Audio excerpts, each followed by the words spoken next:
உங்கள் உடல் நலத்தின் அடித்தளம் என்று கருதப்படும் குடல் ஆரோக்கியம் உணவு செரிமானத்தில் மட்டுமல்லாமல் உடலின் ஒவ்வொரு உறுப்பு அமைப்புகளின் செயல்பாடுகளிலும் முக்கிய பங்கு வகிக்கிறது.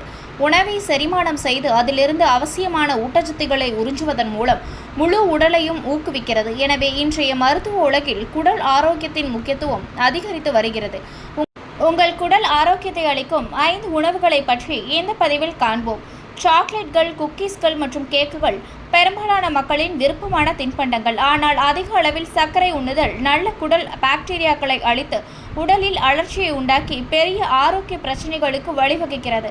சிவப்பு இறைச்சி, அதாவது ஆடு, மாடு போன்ற பாலூட்டிகளின் இறைச்சியை அடிக்கடி உண்ணுவதால் இதய நோய்க்கு ஆபத்து என்று நீண்ட காலமாக கூறப்படுகிறது. குடல் பாக்டீரியாக்கள் இதில் ஒரு பங்கை வகிக்கின்றன என்று புதிய ஆதாரங்களும் காட்டப்படுகின்றன. சிவப்பு இறைச்சி குடல் பாக்டீரியாக்களை சில பொருட்களை உற்பத்தி செய்ய ஊக்குவிக்கிறது.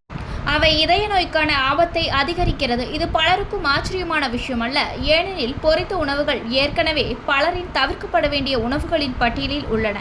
கொழுப்பு மற்றும் டிரான்ஸ் கொழுப்புகள். இந்த உணவுகள் வயிற்றை எரிச்சலடைய செய்யலாம், வலி, வயிற்றுப்போக்கு மற்றும் வாய்வை உண்டாக்கலாம். மேலும் பொரித்த உணவுகளை அதிகமாக உண்ணுவதால் தீய குடல் பாக்டீரியாக்களின் வளர்ச்சியை ஊக்குவிக்கும்.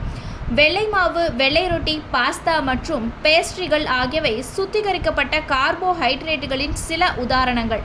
சுத்திகரிக்கப்பட்ட கார்போஹைட்ரேட் உணவுகளை அதிகமாக உட்கொள்ளும் பொழுது அது தீய பாக்டீரியாக்களுக்கு தீனியாக அமைந்து தீய பாக்டீரியாக்களின் எண்ணிக்கையை அதிகரித்து குடலில் உள்ள நல்ல பாக்டீரியாக்களை அழித்துவிடும்.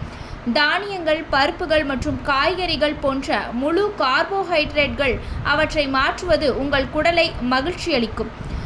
காபி பலரின் காலை நேர வழக்கங்களில் ஒரு முக்கிய பங்கு வகிக்கிறது. குறைந்த அளவு அல்லது மிதமான அளவில் எடுத்துக்கொண்டால் சரி, ஆனால் ஒரு நாளைக்கு அதிகமான காபி எடுத்துக்கொண்டால் சில செரிமான சிக்கல்கள் போன்ற அமில பின்னோக்கு அல்லது ஐபிஎஸ் போன்றவற்றை மோசமாக்கலாம்.